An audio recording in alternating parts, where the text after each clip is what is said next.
Welcome, everybody. Thank you. We're so glad that you could come here tonight. This is the first time we've offered this workshop, and I'm very excited to be able to do this because you are entering graduate students, and we have to be mindful of the fact that nobody comes hard wired for how to be a graduate student, how to write at the graduate level. And so what we want to do for you tonight is demystify what does that all entail? What are the expectations?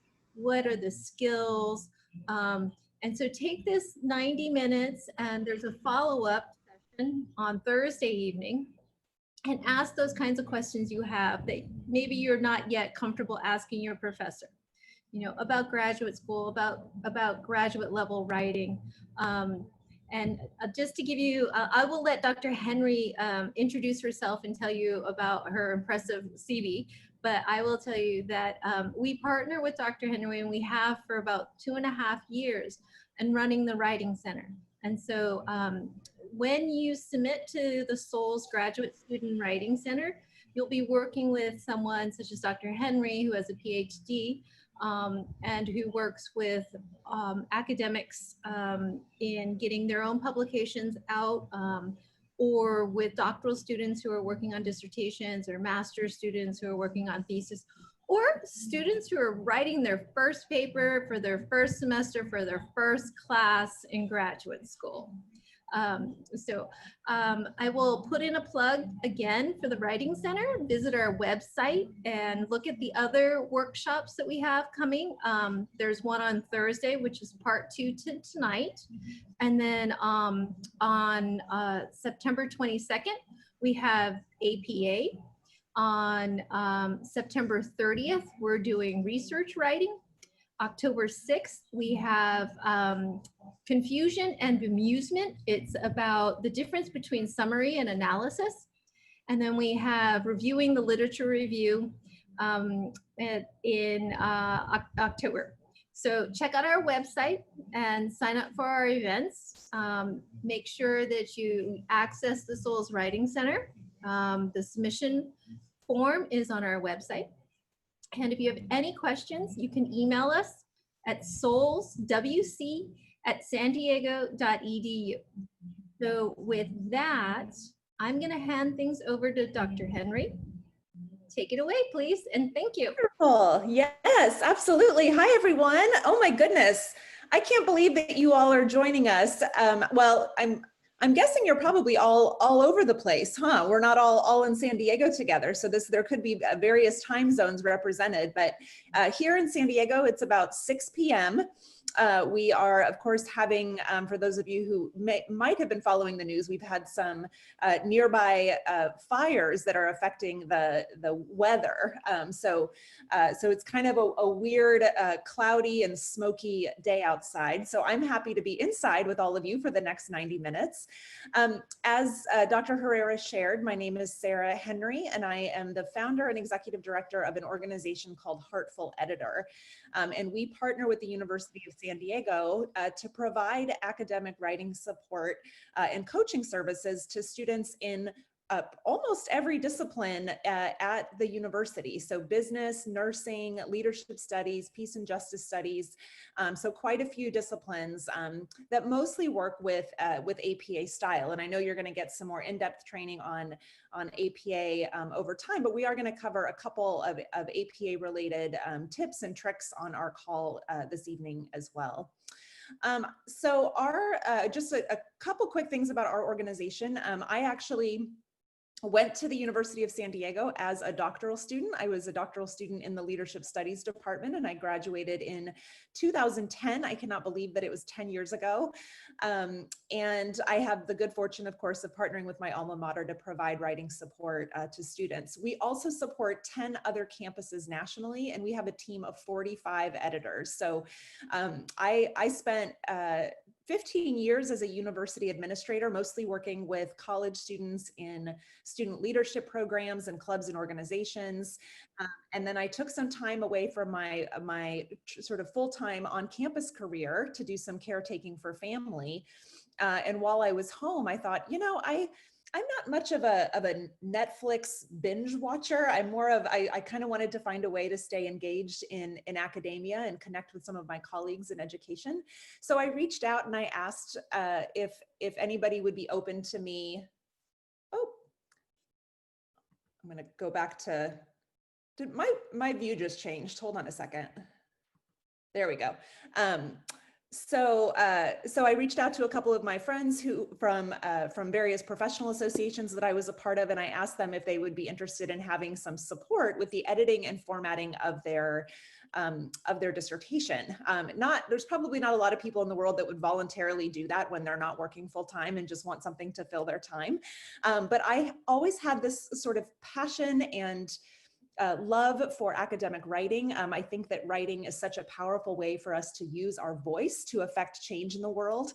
And as you can probably imagine, no one sets out to pursue a graduate degree generally unless there's something they really care about wanting to learn more about. And both in theses and in dissertations, no one's writing about ways to make the world a worse place, right? Everybody really wants to do something good in the world, and they're writing about things that they really care about. So it's really exciting to get to be on this journey with students.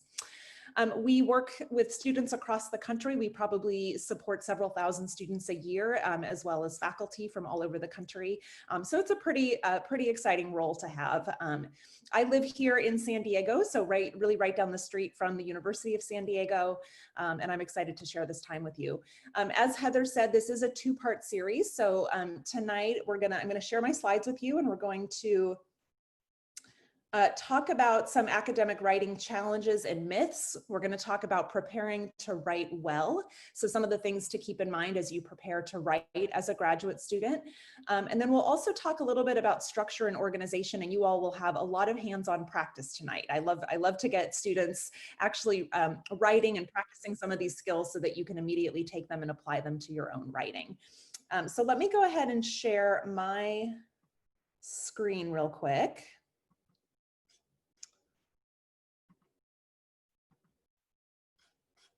Okay.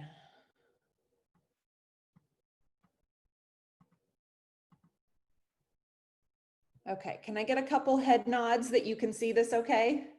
Yep, okay. So tonight, again, we're going to talk about academic writing challenges and myths. We're going to talk about preparing to write well, and we're also going to talk about structure and organization. And then on Thursday, in our follow-up session, we're going to talk about the mechanics of style, citing and paraphrasing, and the importance of making sure that you give credit where credit is due when you're writing. And then also we're going to talk about developing a writing practice and what it looks like to really develop a strong writing practice as a graduate student.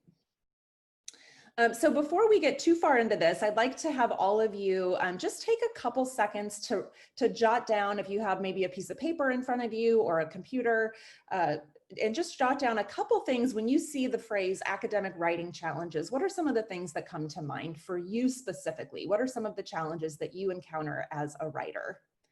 And just jot down a couple, maybe 2 or 3 things that come to mind.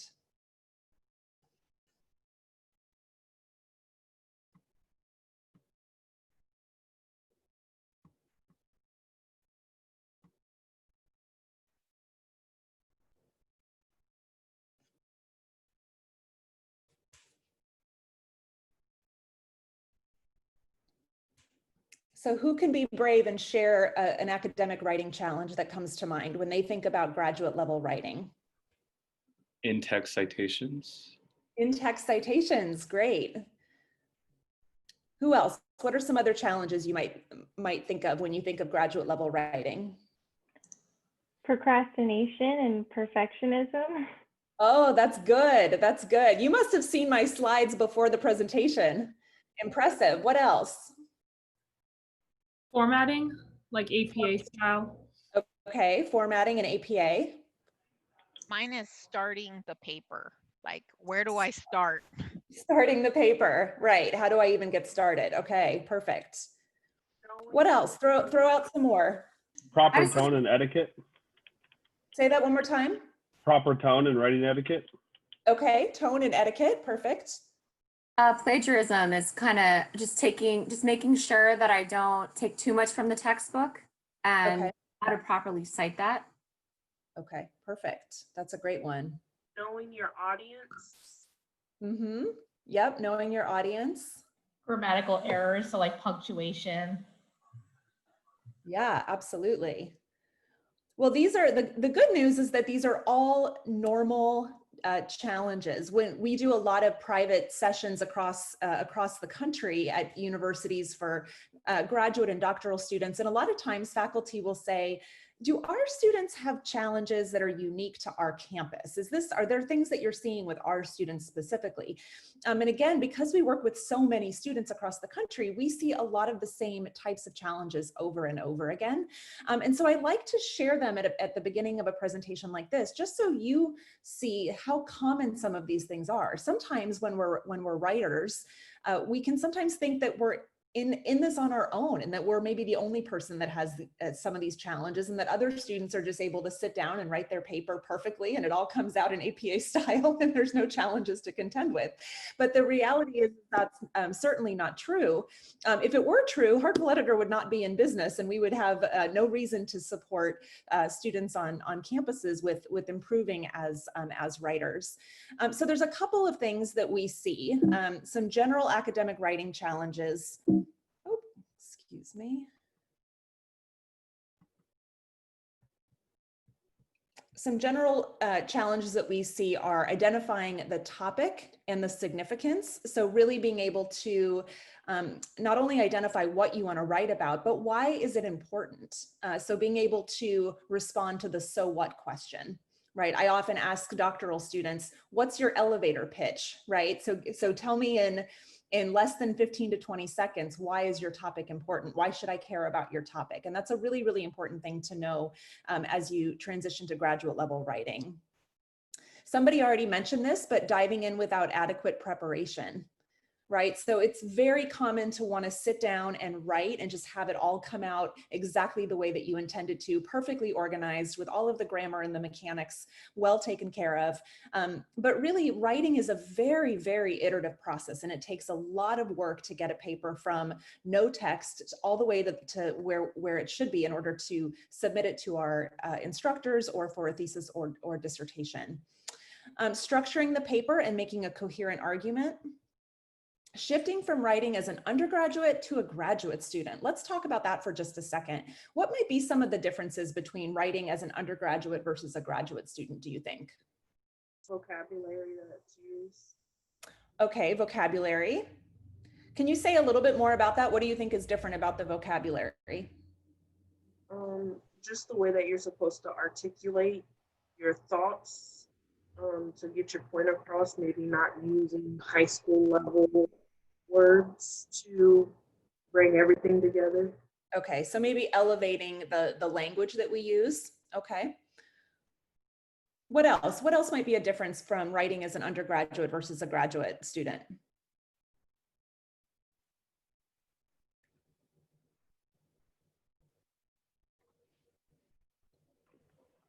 Well, a couple thoughts come to mind. One is that oftentimes as an undergraduate, we are given a topic to write about, right? And as a graduate student, we often are identifying that topic on our own and having to go out and do research. And there's also oftentimes a difference between reporting on a topic versus really synthesizing information and blending content together from the sources that we've identified related to our topic. Something else that I noticed quite a bit that's different between undergraduate and graduate students is undergraduate students tend to use a lot more direct quotes to substantiate their claims with evidence. And as you move into graduate level writing and into doctoral level writing, the reliance on direct quotes becomes less and less, mostly because it's more important as a graduate student, as a doctoral student, to really demonstrate your mastery of the content. And we do that more effectively when we use our own words to communicate about someone else's ideas. So when we're paraphrasing. And next week, we'll talk more about citing and paraphrasing appropriately. Time management and accountability are things that we see across students. So trying to contend with all of the things that you have going on, right? You have work, you have school, you might have children, you might be married or in a relationship, you might have aging parents that you're taking care of, right? So there's all of these things that are sort of impacting on your time. And so it can be really difficult to carve out the time that you need to write, and not leaving things to the very last minute, right? I know I was notorious for this in my undergraduate degree because I was a fairly good writer and I knew that I could wait till a couple days before the deadline to write a paper and get a decent grade on it. And then I got to graduate school and that all went out the window. And I learned the hard way from the first couple of papers where I got less than a perfect score that I actually needed to really think about breaking up an assignment or a paper into smaller, more manageable chunks, and then work on those over time so that I could produce a graduate level paper. Someone mentioned perfectionism and expectations, and this is something we see a lot. Not only self-imposed perfectionism and expectations, but the expectations of our instructors, of faculty members, and the level of writing, the level of expectation is certainly different. Now, one thing I like to remind graduate students of is that you come to a graduate program to learn how to become a scholar, right? To learn how to write at a different level. And so it's okay that you don't know yet, right? That's part of the reason that you're in school, is to continue to learn how to write at a graduate level and maybe eventually at a doctoral level.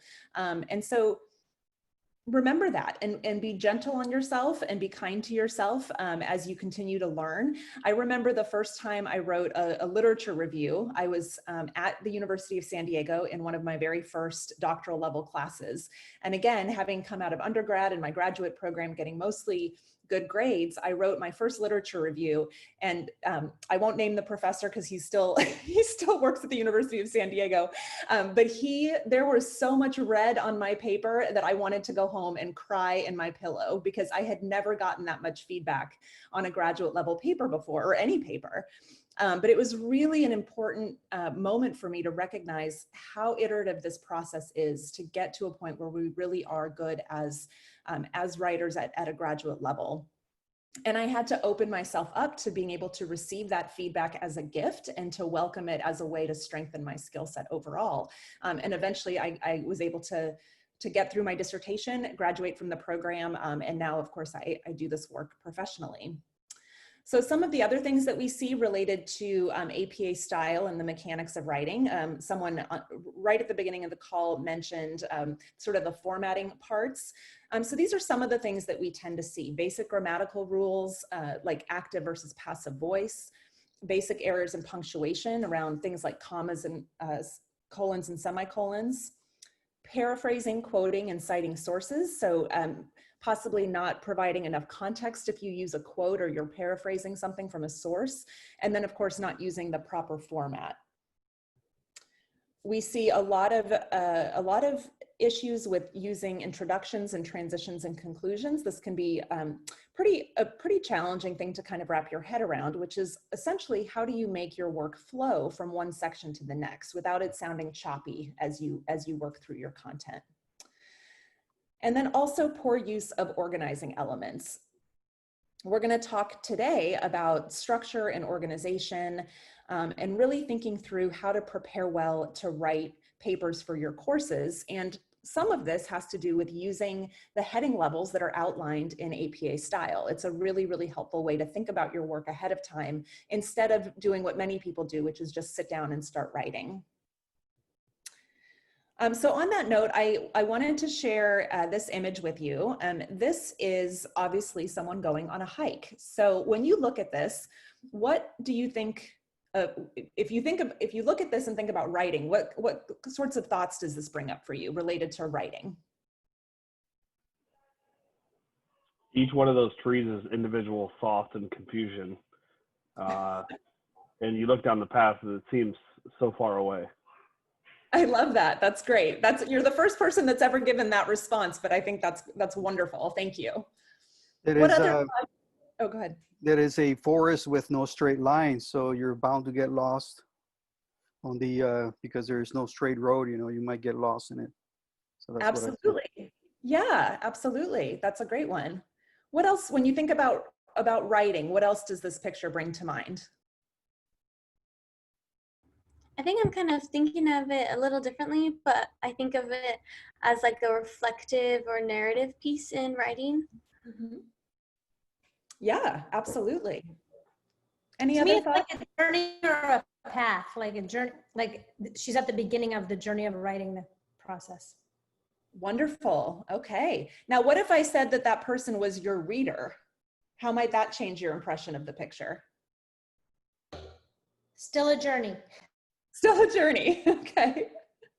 What happens if you go on a hike and there are no trail markers or signs along the way?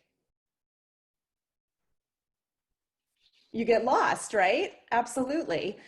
So this picture for me always reminds me that writing is a collaborative process. And while we tend to write in oftentimes alone, writing is not just for us, it is also for the people who are reading our work.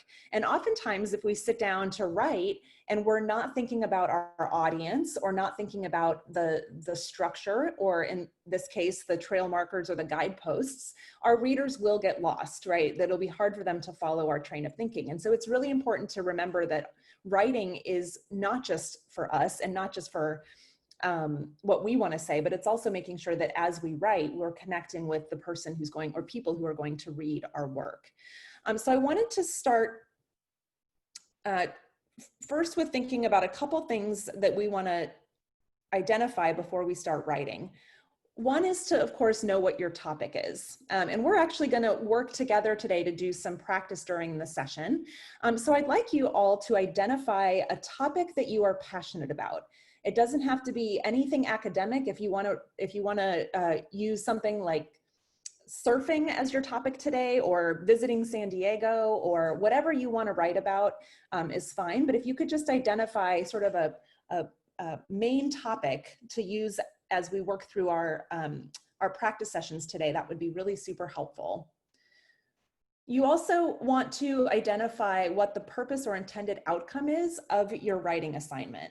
Right? So if you have a writing assignment for a class, what is the purpose of that writing assignment? If there's a problem that you're trying to solve, what is the problem?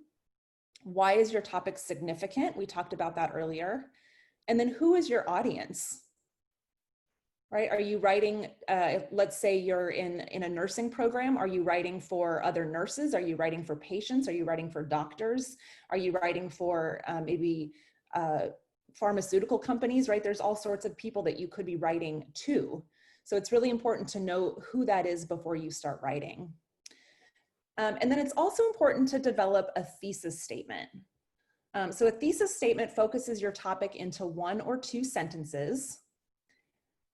And you should, at the beginning of a paper, present your topic and introduce your position on the topic. Now, some of this is probably going to sound like a refresher for a lot of you, and that's totally fine.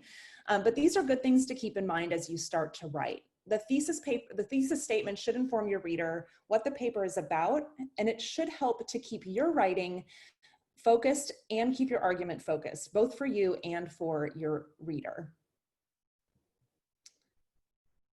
And lastly, it should not be so broad that you cannot adequately cover the topic. So let's look at a couple of examples. Here's a couple thesis statements that are really not thesis statements at all because they're pretty terribly written. So the first one says, I think all students should have an academic writing coach. What is wrong with this?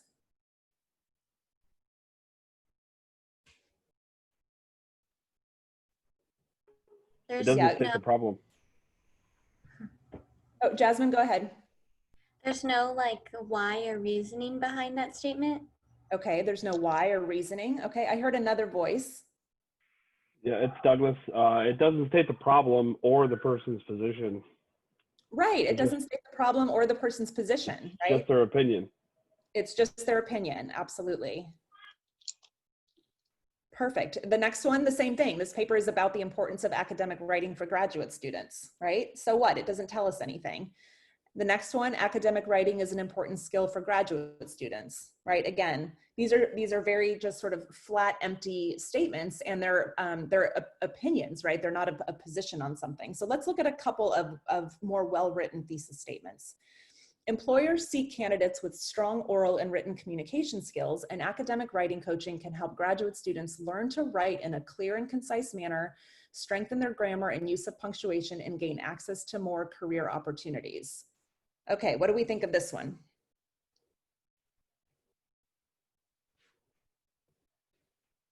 Is there a position?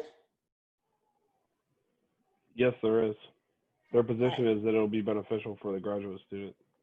Right, and they're very clear in specifying in what ways, right? So they start to provide some structure. Here's another one. Academic writing coaching is an important service to offer graduate students because it contributes to academic self-efficacy, better grade point averages, and higher percentages of degree completion.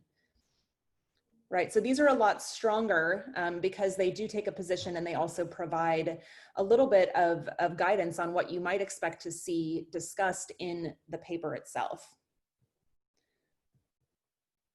So let's look at this one as an example. Academic writing coaching is an important service to offer graduate students because it contributes to academic self-efficacy, better grade point averages, and higher percentages of degree completion. Now, one of the ways that we work with students is in really helping them to kind of think through the structure and organization of a paper before they actually sit down to start writing. So if this is a thesis statement for a paper that I'm writing for a course, in this thesis statement, I've identified sort of the three main topics that I want to cover in my paper. I like to refer to these as buckets. So my buckets are, I want to talk about academic self-efficacy, I want to talk about better grade point averages, and I want to talk about higher degree completion. So let's practice with your topic. So the main topic that you came up with, let's see if you can break that topic down into 3 subtopics. So just take a minute or two and try to think about, if you were writing an academic paper on that particular topic, what are the 3 areas that you might want to address in a paper on your topic? I've recently become interested in swimming in the ocean. I have not done it yet because I'm scared to death, but I'm working toward it. So if I were writing a paper on swimming in the ocean, I would probably want to know something about what to wear, right? Because you can't just go out there in a bikini. I might want to know some safety tips, and I might want to know something about the kinds of wildlife I might encounter in the ocean, right? So how would you take your topic and then break it into smaller subtopics?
Okay, who'd like to share their topic and the 3 subtopics they came up with?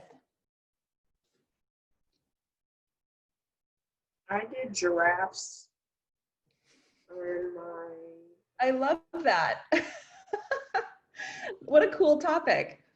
I did for the topic, I did types of giraffes, endangered, and the overall health of the giraffes. Wonderful. Thank you. That's so fun. We have I have a 5-year-old Havanese.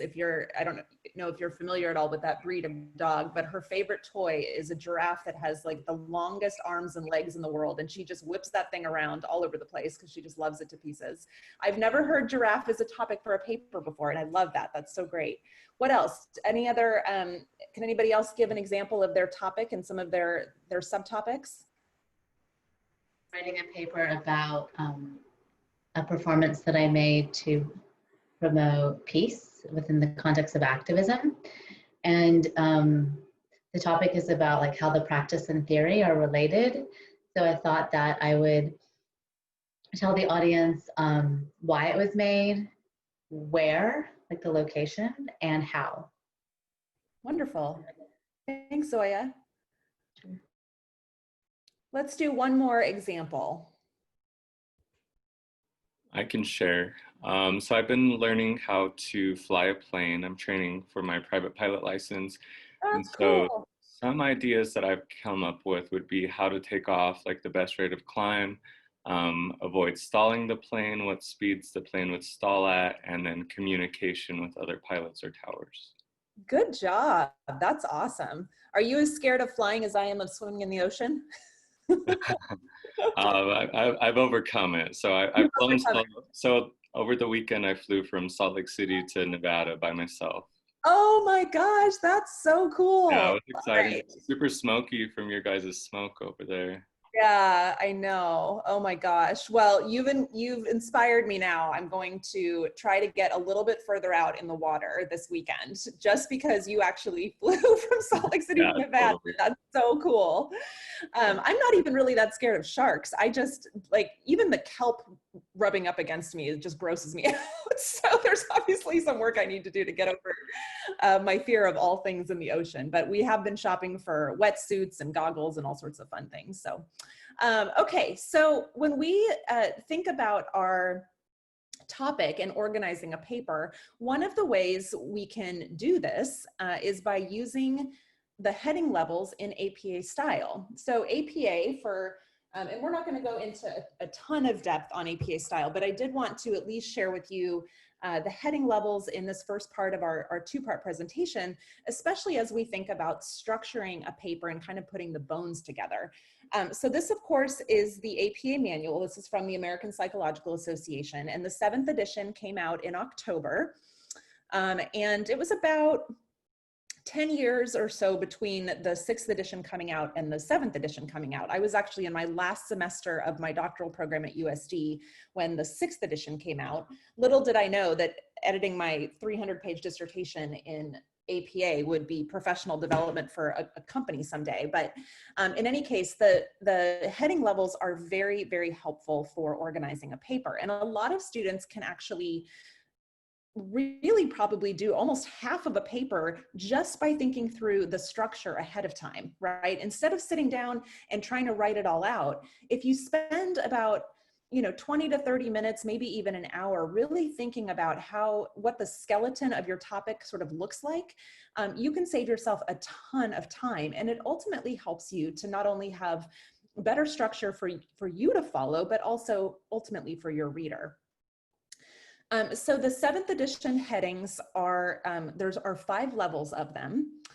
And I'm gonna show you kind of what this looks like to map it out in a paper. But there's the level 1 heading, the level 2 heading, level 3, 4, and 5. And the level 1 heading is essentially your main, one of your main topics in your paper. So it's not the title of your paper, but it would be maybe the first subtopic that you came up with related to your main topic. So let's use the example of giraffes. So let's say the title of your paper is really cool things about giraffes. And then your first level 1 heading, which would be your first main heading, would be different types of giraffes, for example. Okay, and then level 2 would fall below level 1. And then level 3 would fall below level 2, and so on. So getting the technical aspects of this right now is not as significant. It's just learning how these can be useful to you when you're thinking about structuring a paper. Okay, so let's look at what this might look like in a paper. So let's say the title of your paper is your overall topic.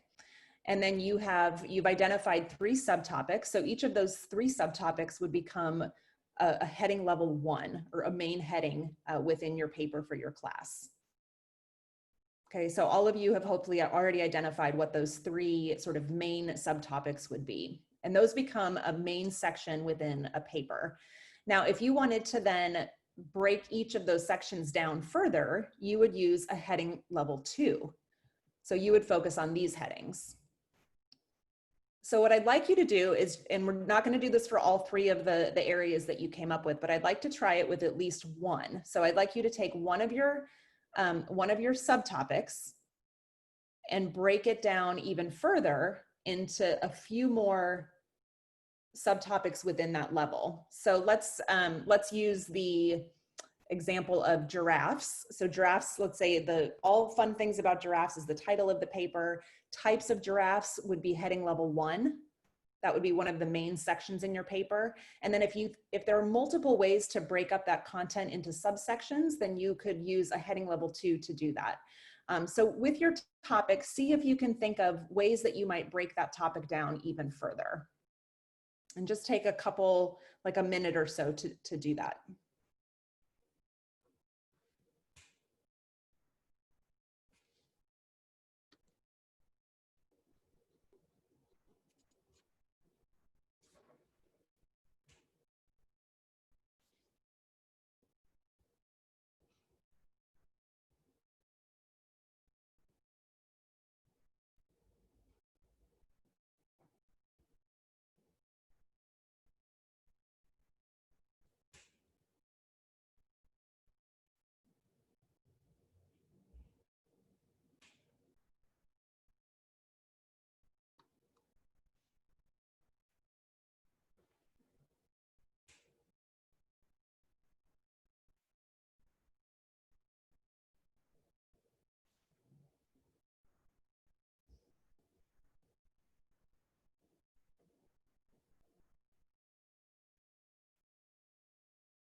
Okay, let's have 3 people give us an example of how they broke their main heading down into 3 subheadings.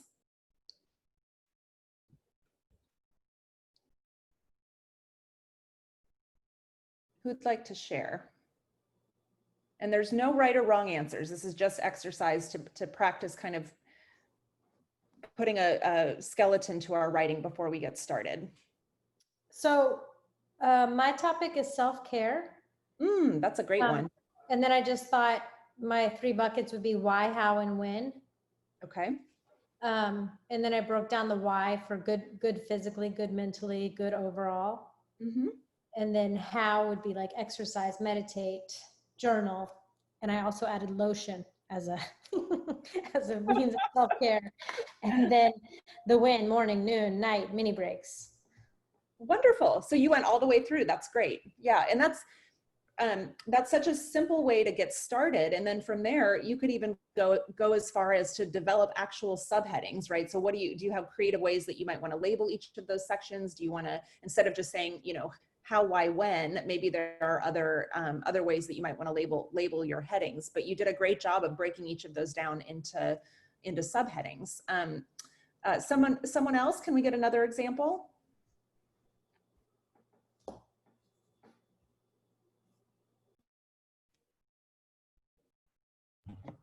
I did intersectional feminism, and so the 3 topics were family origin, gender and sexuality, and socioeconomic class. And so in family origin, I put different headings as race, ethnicity, nationality, and religion.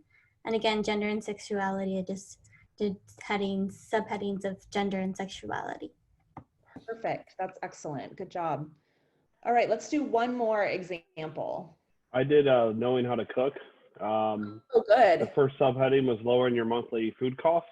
Oh, good. Okay. And then the first level 2 heading is lower amount of debt. The second level 2 heading is improve financial portfolio. And the third one was save for children's education. Wonderful. Good job. That's a great topic.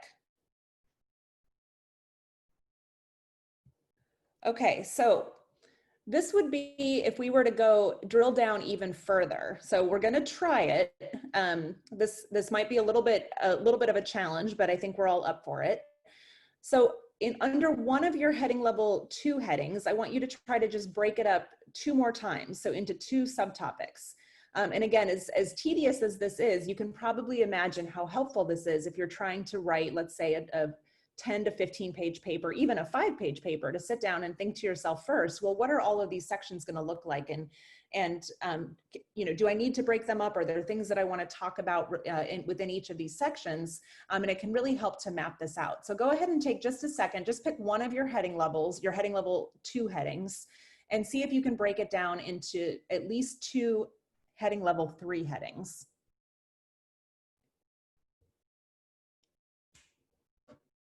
And you might not always need a heading level 3. We see a lot of dissertations that have heading level 1 and 2 only. We see others that might be longer, that might have a heading level 1, 2, and 3. And every once in a while, we see papers that have heading level 1, 2, 3, and then a 4 and a 5. So those are sections that are really, really broken down to a pretty minor level. But you want to make sure that any section that you break up has at least 2 subsections. You never want to break up a heading level into only 1 subsection.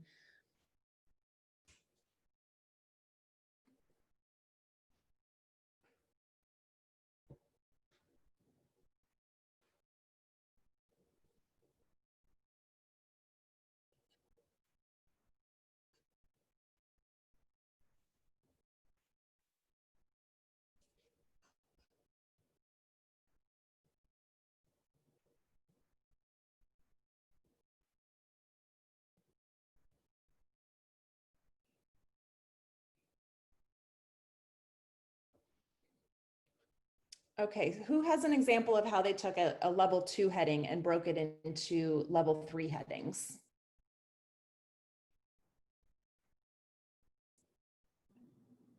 So for my self-care, in my section that said why, I guess the level 2 would be it's good for you physically. And then the level 3 would be it fights fat and pumps the blood. Okay, yep, exactly. Is that right? Perfect, yeah, you did it.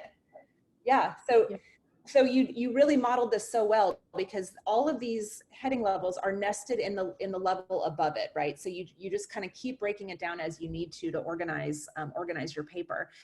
Anybody else have an example? How about for intersectional feminism? Did you come up with anything for your 2 subheadings? Yeah, so for gender, I broke it down. I kind of created 4. I put cisgender, transgender, agender, gender binary, and gender non-binary. Perfect, wonderful, great job. The other thing I wanted to show here with this, the sort of template here, is that in APA style, the title of your paper should be placed at the top of your first page of text. And then you would have introductory text, and usually in that introductory text, you'll want to provide some sort of roadmap or overview for the main sections that you'll be covering within your paper. And so those would include the heading level 1 headings, and we'll talk about that more in a second. APA actually advises against using the heading introduction, because it's assumed that that opening text is in fact the introduction. So the word introduction is not used below the title of the paper. You just have the title of the paper, the introductory text without a heading, and then you go right to heading level 1.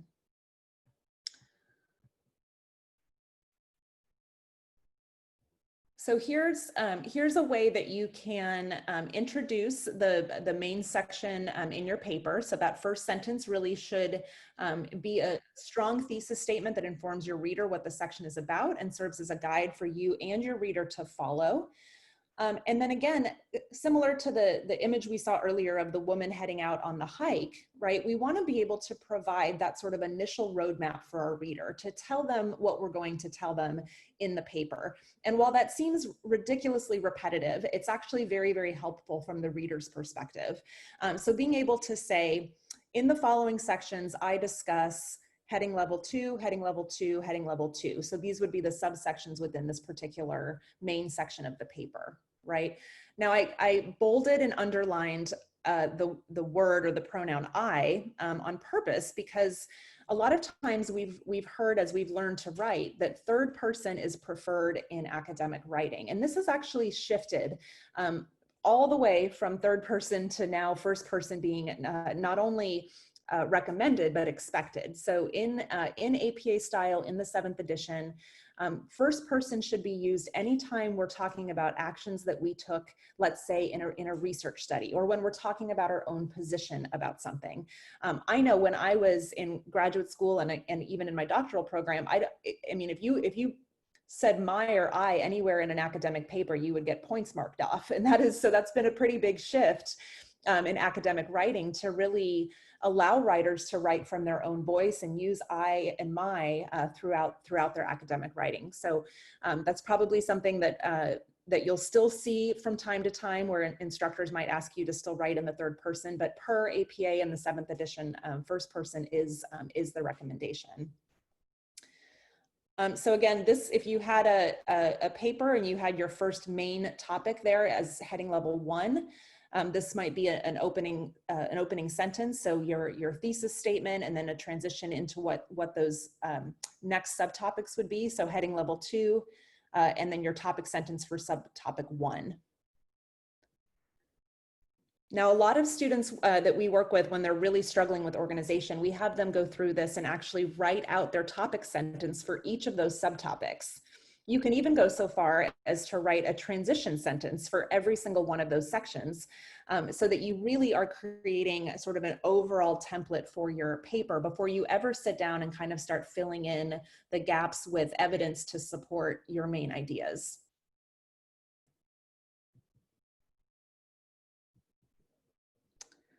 So I wanted to share some tips with you for paragraphs. And then I wanted to spend some time just allowing you to ask some questions related to writing, and maybe anything else that you're currently thinking about related to being a graduate student, so that we have some time to just have some Q&A.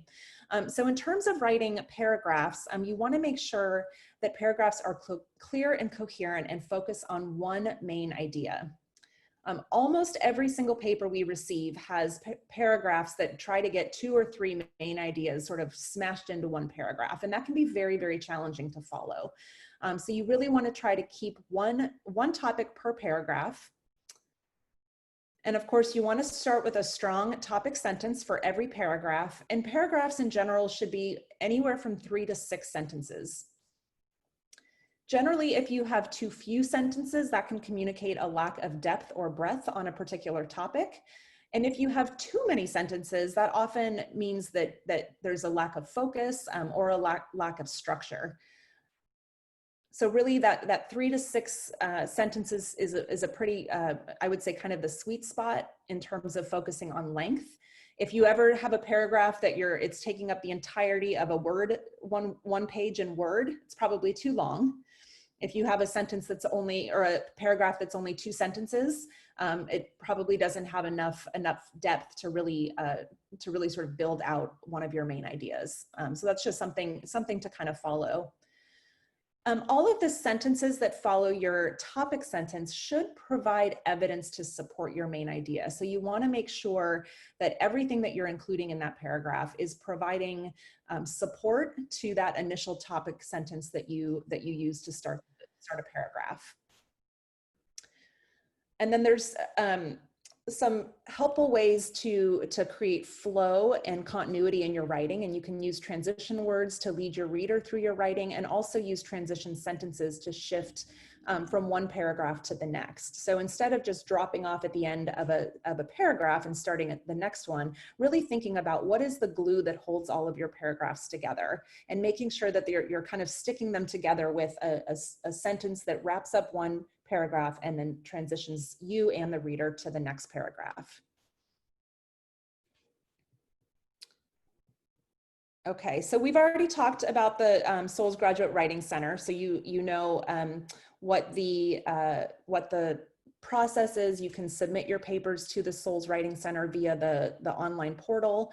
Our team, again, we have a team of 45 academic coaches and editors who work with students across the university, and we usually respond with our edits and recommended revisions within about 2 to 3 business days. And there's always an option to follow up and communicate via Zoom about the feedback that we've provided you. And we work with students on everything from APA, grammar, punctuation, the flow and organization of ideas, sentence and paragraph structure, and more.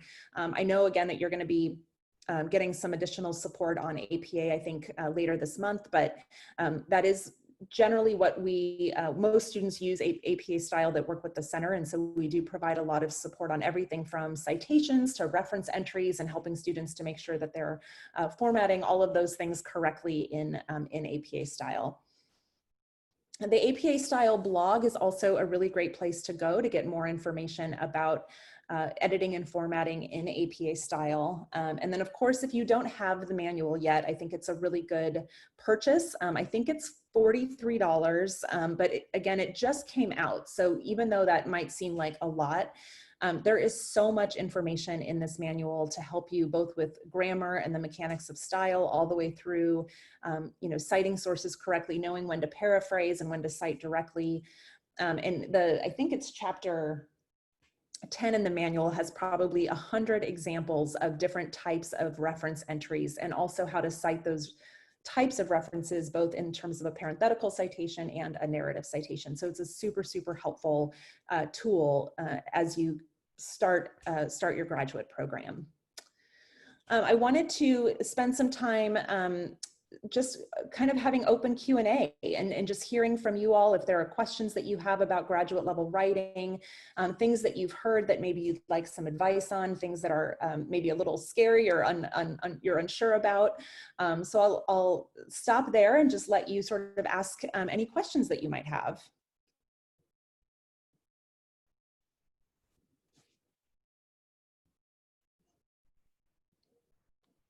Anything, yes.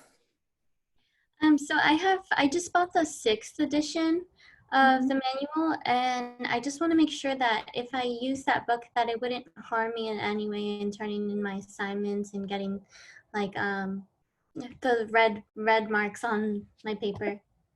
Yeah, I would definitely transition to the 7th. It's one of those things that once a new edition comes out, that becomes the updated standard for academic writing. So I don't know if there is a way to maybe,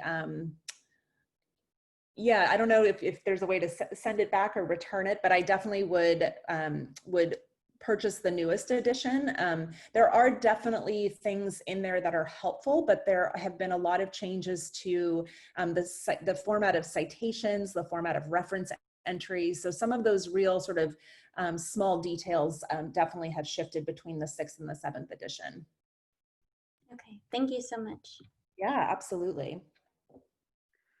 I have a question regarding the the Zoom session. I know it's being recorded, and I read it on the chat that the next one will also be recorded and available on YouTube. But I know there's also several, like there's 2 more after that. Will they also be recorded? So because it conflicts with there's several students here that are in my class today, but we decided not to go to class to be here. And Thursday we also have a class. So and then I noticed that every week until somewhere in October, there's several academic writing seminars. Are they going to be also available on YouTube so we can don't miss it, but at the same time don't miss class? Is that something that you can give us an answer, or is the other lady? Absolutely. I think Heather's probably still on the call, but yes, these are going to be recorded and will be on the YouTube channel. So I say go to class and then watch these later so that your teachers don't get mad at us for for taking you away. Yeah, these will be recorded. The Thursday session will be recorded, and then the additional sessions later this month and through the semester as well. Thank you. The professor, she's aware that we were going to be here. Oh, good. Yeah, she's aware of it. Yeah. So, but then again, you know, we don't want to miss like 3, 4, 6 classes. So that's why. Right. Yeah, I don't want to wake up tomorrow to an angry message from your instructor. It says, why did you take all our students away? Dr. Henry, I have a question. Actually, I have 2 questions. The first question is I just took a academic writing course on Udemy, and they were talking about a lot, like the majority of the time after you finish your paper, that you have to go back and majority of the time rewrite your thesis statement to make sure it matches what the paper is stating. Now, what are your thoughts on that?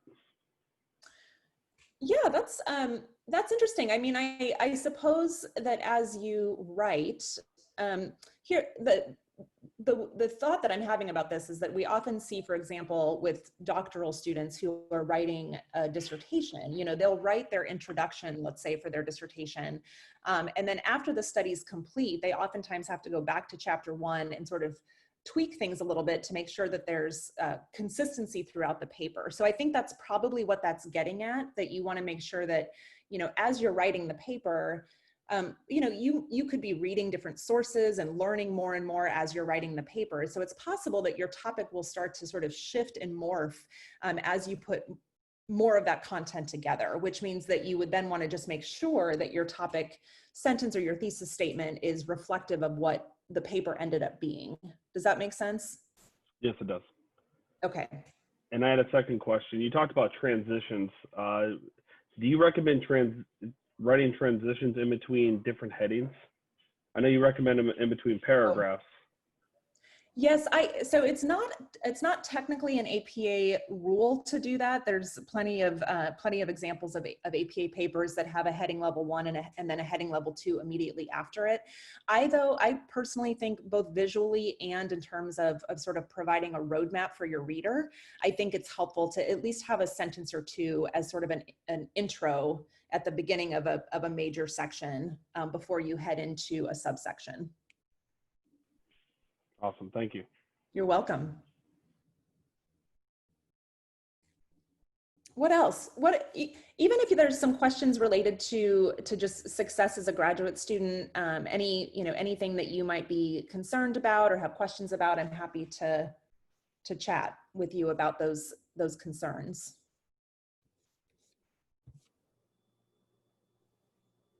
So when we're working on any paper, we could take it to the Souls Graduate Student Writing Center? Yes, Any paper? absolutely. Any paper, yeah. You have every student who has access to the Souls Writing Center can submit 3 papers to the center over a semester. So you essentially have 3 visits, for lack of a better term. Of course, this is online, so you're not really visiting us, but you can have 3 submissions. They all have to be individual papers though, so you can't submit the same paper more than once. And we sometimes get upwards of 200 papers a month from the University of San Diego. So it's very widely used. I recognize a couple of your names, so I know there have been a few of you at least that have submitted papers to us before. And we go through and we look at everything from APA style to more writing related things. So it could be grammar or flow and structure, organization. And there's a place within the submission form where you can actually indicate to us if you're having trouble in a particular area, so that we can really make sure that we're focused on something that, maybe you've gotten feedback from an instructor about use of passive voice, for example, and you're having a hard time identifying that in your writing, then we would go through and help you to identify that and make some changes. Yeah, it's a great resource, and it's free for you as a student, which is amazing. A typical, we work with a lot of students sort of at the end of their thesis or dissertation process, in addition to the support we provide to campuses. And, a lot of students don't get this level of support in their graduate programs. And so they end up at the doctoral level, finishing their dissertations and having a lot of technical editing work to do on their own before they can graduate from their program. So to have this kind of training and support at the graduate level covered by the campus is a really huge benefit that most students don't have across the country. So definitely something to take advantage of. I have a question, Professor. Do you recommend like Grammarly or those online programs where you can submit your paper and it goes through it for you? Yeah, that's a great question. I think Grammarly is a great help. I think it can really provide some insight to you where there may be overuse of passive voice or other types of grammatical errors in your writing, just so that you're, aware of them.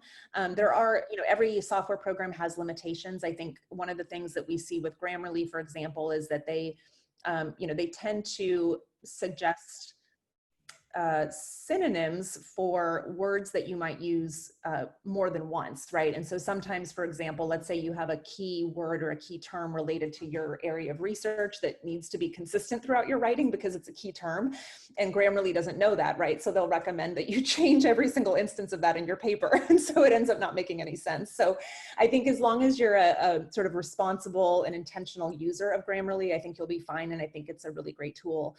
The other question that we get about software quite often has to do with like citation or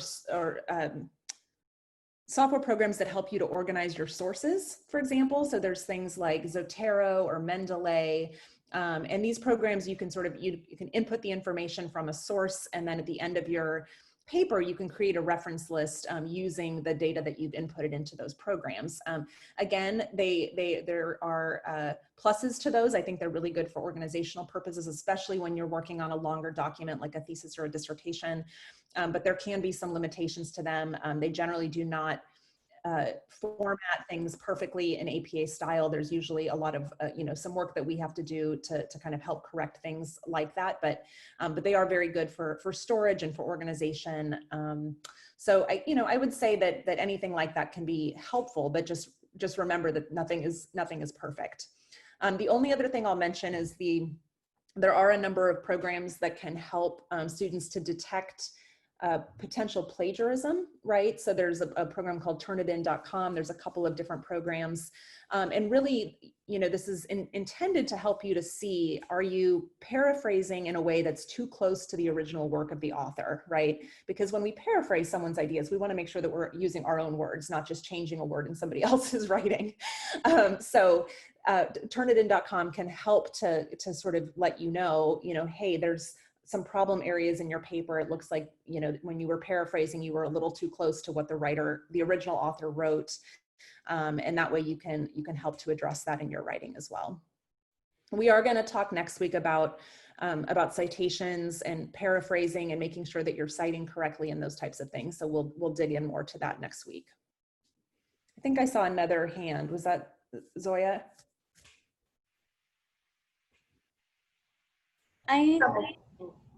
Go Jasmine. Jasmine. Okay, I just wanted to confirm, so we can only send one draft of the paper to you, right? If you suggest it and we make corrections or adjustments, we cannot send it back to you? Yeah, that's correct. Yeah. Okay, thank you. Yeah, so I would say get to a really good final draft, unless you're really struggling and you need some help with structure and flow and organization or those types of things, just to get started, that we can certainly work with you on something like that, and then even meet with you via Zoom to kind of talk through your writing with you. But most students send us things that are at a pretty final draft form, and then they take our feedback and apply that to their final draft and then submit that at that point.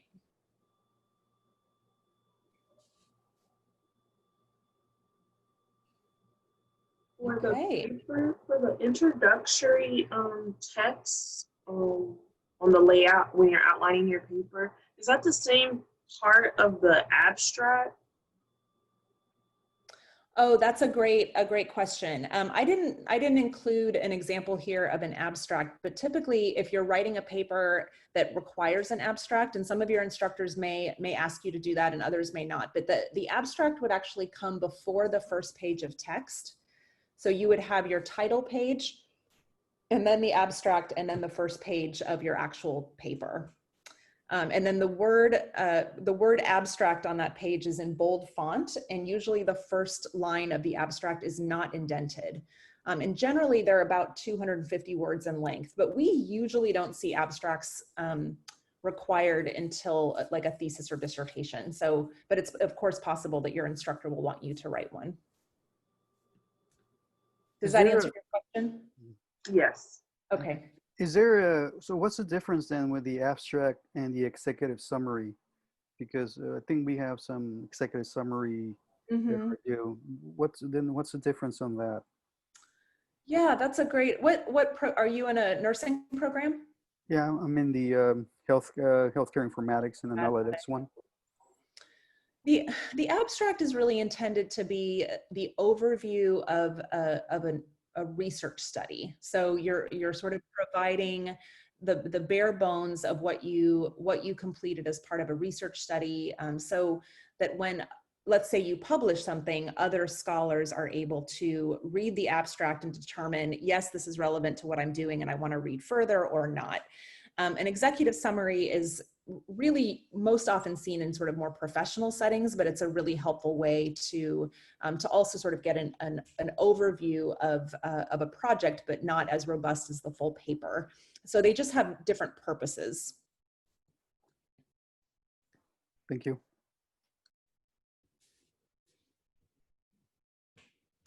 Any other questions? Christian, did you have one? Oh, I'm the one who asked about. Oh, you asked that one. Okay, yeah. Perfect. Wonderful. Is there anything else as I prepare next week's presentation that you feel would be helpful for you that we could maybe add into the presentation? Anything that we didn't talk about tonight and that you feel like, hey, if I knew X, Y, or Z, I think I would really be in a good place to tackle my semester.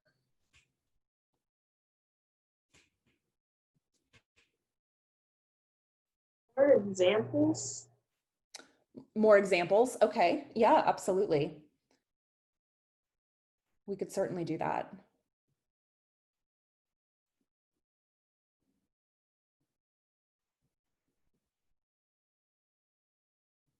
Will there be access to the PowerPoint as well?